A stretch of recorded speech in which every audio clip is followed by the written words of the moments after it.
Welcome back, everyone. So I'm just going to do a brief video here about turning your custom color wheel into functional. So what I've done here is I just cut out a little round of cardboard from a box, and then I used a push pin on top of my two pieces, and now I can turn them. So it's very simple, very basic. It's not lining up perfect for me today, but it's close. And so that is your simple, very cheap way to put these together. We're going to try another way. So I'm going to take these off and my push pins.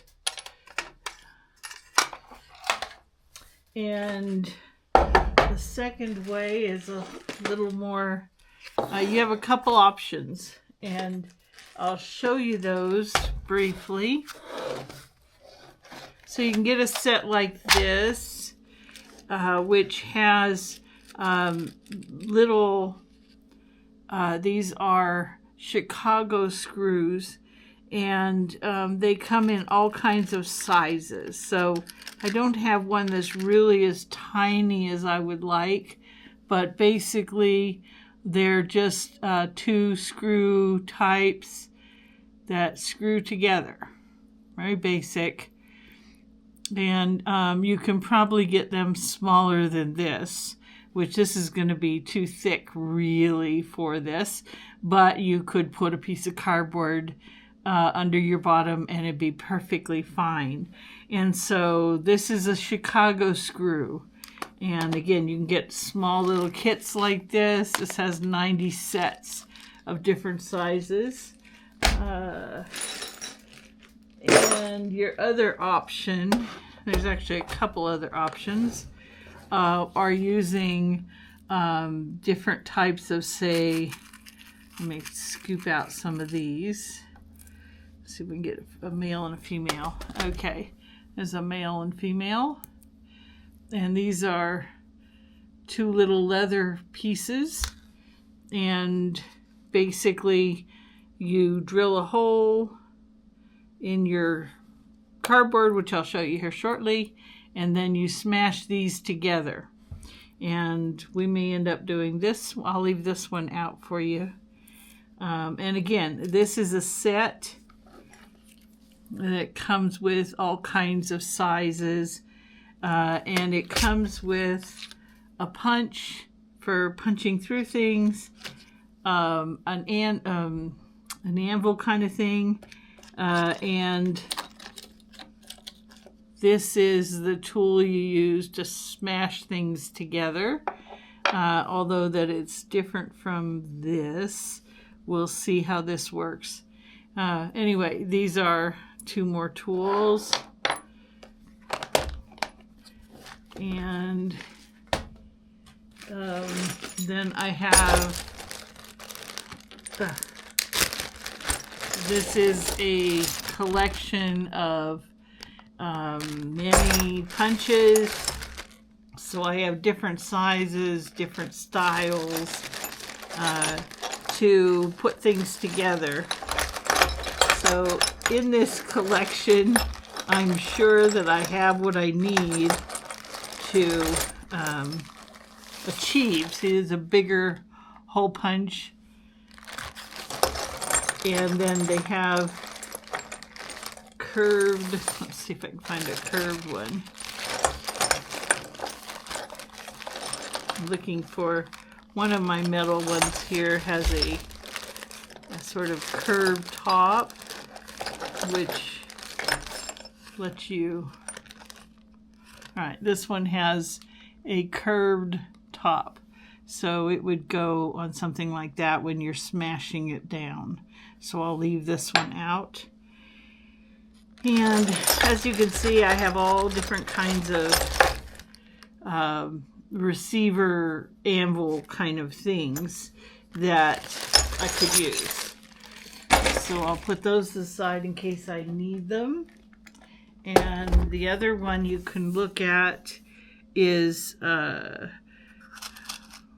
you're looking at the rivet thing, just like what they had on the original, which was here. It's the same kind of thing. Mine won't come out so pretty. When you smash them in one of the tools I have, they don't come out as pretty as that. They kind of get crimpy on the end. But we'll show at least one of those. Have a block of wood, and we've already identified our hole. So let's go to, I think I actually need a larger punch. I'm going to try to go for the rivet thing. Let's see. Let's find a bigger puncher. That's not it. I really should have been prepared.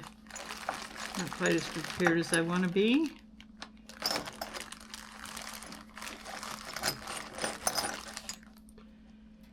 It's kind of a big hole, but that's probably right.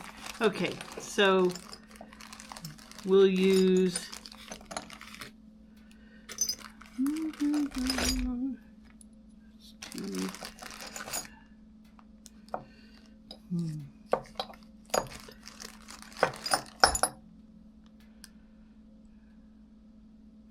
all right, I've got a couple tools out here.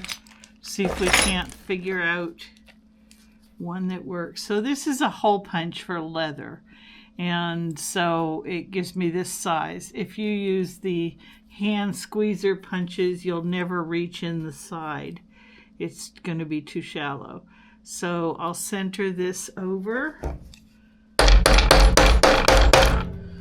since I'm only cutting through paper here, you can see right away it was easy to do. And I have my punch. So now I'm going to put my little rivet thing in it, like that. And you're going to put this over your tool. So it's over the little round tool with the shallow spot. And then I'm going to take a tool like this. Hopefully this is the right size. Looks like it is. And crimp it down. All right. So it's not quite as pretty as what the original was, but there you have it. It gives you what you're looking for. So this is the little anvil tool I was telling you about. So all I did was place my eyelet under there. It looks like I've got this a little crooked. I'll do better. But that gives you an idea of how to accomplish what you're doing.